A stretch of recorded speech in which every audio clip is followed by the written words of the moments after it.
এখন পর্যন্ত Masud Rana excellent. Always good.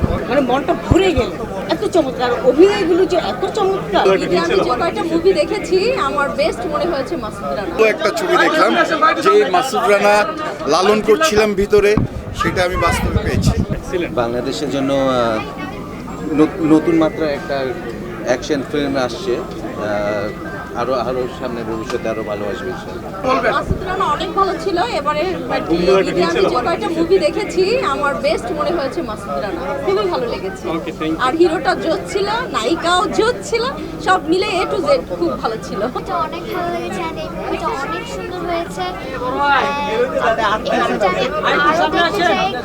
এই মুভিটা অনেক সুন্দর হয়েছে। গতদিন দেখেছি, আজকেও দেখলাম একটা মানে বেটার ভার্সন, আরো ভালো লাগলো।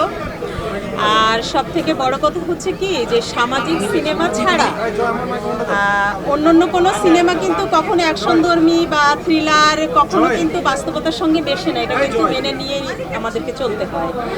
তা আমার যেটা মনে হচ্ছে যে আসলে মাসুদ রানা তো 473টা বেরিয়েছে, সিরিজ বেরিয়েছে।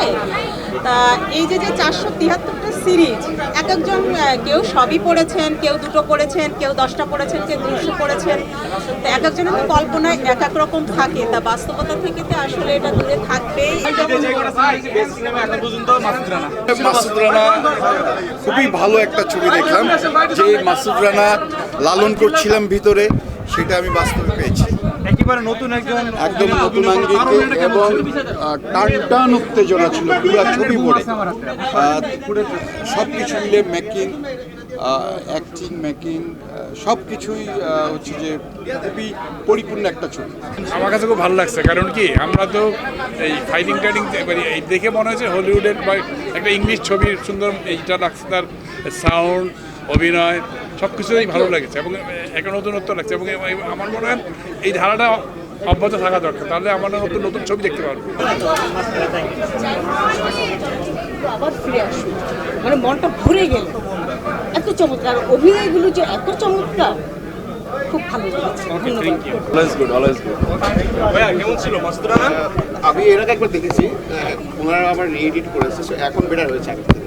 ওকে, এখন আপনার ভিজুয়ালাইজেশন আগে থেকে বেটার, সাউন্ড কোয়ালিটি বেটার, এখন বিজিএম অনেক বেটার।